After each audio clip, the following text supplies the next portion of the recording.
First శారీని full క్లియర్గా iron చేసుకుంటున్నాను. ఎందుకంటే ఈ క్లయింట్ వచ్చేసి ప్రీ ప్లీట్ చేసేటప్పుడు అయర్నింగ్ చేయొద్దన్నారు. సో దానికి ముందే నేను క్లియర్గా అయర్న్ చేసుకుంటున్నాను.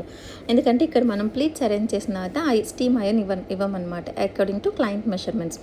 నేను షోల్డర్ ప్లీట్స్ తీసుకున్నాను as per the client measurement. తీసుకుని వాటిని నేను సెక్యూర్గా ఒక పిన్ పెట్టి సెక్యూర్ చేస్తున్నాను. నెక్స్ట్ దీన్ని నేను టేబుల్ మీద పెట్టుకుని ఒక క్లిప్తో నేను దాన్ని సెక్యూర్ చేసి నెక్స్ట్ నాకు ఇంకెక్కడెక్కడ పిన్స్ కావాలని నేను సెక్యూర్ చేసుకుంటూ ప్లీట్స్ పెట్టుకుంటూ వస్తున్నాను.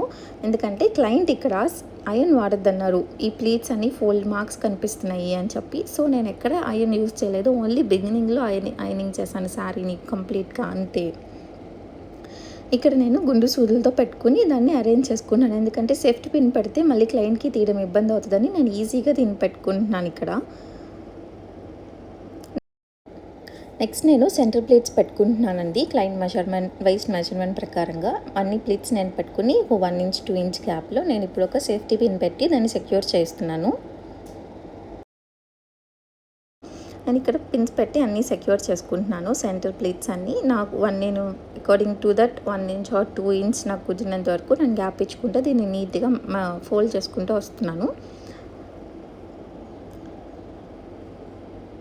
నెక్స్ట్ నేను శారీని రివర్స్లో వేసి బాక్స్ ఫోల్డింగ్కి రెడీ చేస్తున్నాను. అకార్డింగ్ టు నా బాక్స్ మెజర్మెంట్స్ తీసుకుని షోల్డర్ ప్లీట్స్ అవన్నీ అడ్జస్ట్ చేసుకుంటా నేను నీట్గా ఫోల్డ్ చేసుకుంటా బాక్స్ ప్లీట్ చేసేసాను అనమాట. ఇంకా బాక్స్ ఫోల్డింగ్ అయిపోయింది. నెక్స్ట్ కవర్లో పెట్టేసి ఇంకా క్లయింట్కి మనం దీన్ని ఇచ్చేస్తున్నాం.